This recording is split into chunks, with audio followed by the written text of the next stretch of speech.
Hello guys, আমি ঝর্ণা। তো চলে এলাম ভিডিও বানাতে। সে তখন থেকে মনে হচ্ছে কী ভিডিও বানাবো, আর সেরকম অতটা মনোযোগ নেই ভিডিওর দিকে আর কি। তো ভালো লাগছিল না, দেখতেই পাচ্ছ চশমা পরে নিয়েছি, মাথায় প্রচণ্ড ব্যথা করছে কি বলবো। তো তোমরা তো জানোই যে এই চশমাটা যখন পরি তখন আমার ঠিক হয়ে যায়, কারণ এই চশমাটা হচ্ছে মাথা ব্যথা যদি হয়, যন্ত্রণা হয়, ভালো হয়ে যায়। তো এটা হচ্ছে মায়ের, আমার না। তো আমারও হয়, মারও মানে মায়েরও হয়, যদি মাথা ব্যথা করে সেরে যায়। তো আমি সেই জন্য পরি, আর তখন থেকেই পরি, যতদিন থেকে আমার ভালো হয় আর কি। তো একদম ভালো লাগছে না, কী করবো। তো এই দেখো, এই পাকা ঘরে চলে এলাম, এখানে একটু বসলাম, ভালো লাগছে না। নিজের সংসার যদি না থাকে কোনো দিন ভালো লাগে বলো? মেয়ে আর আমি, আর মায়েদের সংসারে যেহেতু নিজের একটা সংসার বলো যত হোক। তো একটা কথা আমি বলবো, যাদের জন্য আজকে আমার সংসার ভেঙেছে, তো তারা একদিন ভগবানের কাছে ঠিকই ফল পাবে। আমার হক আমার হক মেরে যারা খাচ্ছে তাদের একদিন ঠিকই ফল হবে। উপরবেলা আছে, উপরবেলাকে আমি সাক্ষী রেখে আছি আর কি। উপরবেলা ছাড়া কেউ এই বিচার করতে পারবে না। তো যতদিন বিয়ে হলো আমার হাজব্যান্ডের বলো, টাকা পয়সা বলো, কোনো কিছু আমি পেলাম না আজ অবধি।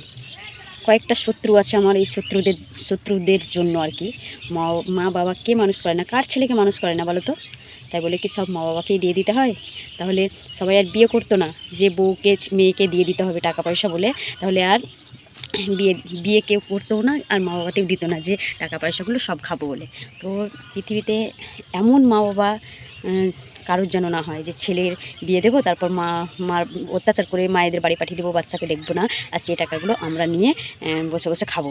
এরকম শ্বশুর শাশুড়ি যেন কারোর না হয়, যেমন আমার হয়েছে। আমার হক মেরে যেমন খাচ্ছে, তেমন ভগবান আছে, উপরওয়ালা আছে, ঠিক সে শাস্তি দেবেই। তো কী আর করবো, নিজের সংসার নেই। অন্য মেয়ে হলে তো কবে বিয়ে টিয়ে করে নিত। তো আমার তো ওই পেশাও না, ওই ধর্ম না যে আমি অন্য আবার বিয়ে করে নেবো, এসবগুলো আমার পেশা নয়। তো ওদের তো পেশা এই কাজ, তাছাড়া আর নেই, কাজ নেই ওদের।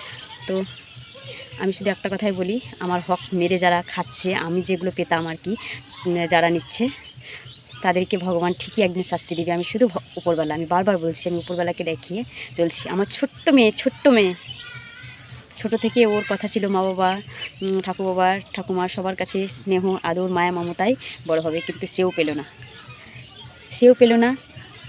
অনেক হাজব্যান্ড কী করে, যে অনেক শ্বশুর শাশুড়ি দেখে যে আমরাই তো টাকাগুলো নিয়ে নিচ্ছি, তবু একটু বউটাকে, তার মেয়েকে একটু ভালোবাসি, তাহলে তো তাদের বাড়িতে আমার আশ্রয় হতো, আমি থাকতে পারতাম। তো ছেলের টাকাও খাচ্ছি, আবার এদিকে বাড়িতে থাকছিলাম, তখন মানে আমাকে অত্যাচার, মানে আমি কোনো কিছু বলতে পাবো না, আলাদাও করে দিয়েছে, এমন একটা ব্যাপার। তো কী আর করবো, সংসার নেই যখন।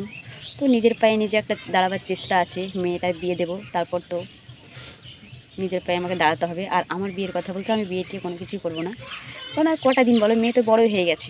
মেয়ের বিয়ে দেবো নাকি কিছুদিন পর তো বুড়িয়েই যাবো, মরে যাবো, চলে যাবো। ভগবান কাউকে সারা জীবনে মানে অমর করে পাঠায়নি, সবাইকে তো যেতে হবে। তো মেয়েকে নিয়ে যে কটা দিন বেঁচে থাকবো হাসি খুশি করে কাটিয়ে দেবো, তাছাড়া আমার কিছু করার নেই। আমার কপালে এটা লেখা ছিল যে শত্রুদের হাতে আমি পড়েছিলাম আর কি। তো আপাতত ভালো আছি, তবে মাথাটা ব্যথা করছিলো বলে চশমাটা পরলাম। তো যাই হোক, অনেক কথা বলে ফেললাম। তো কী আর করবো বলো, ভালো না লাগলেও ভালো লাগাতে হচ্ছে। তো টাটা, বাই।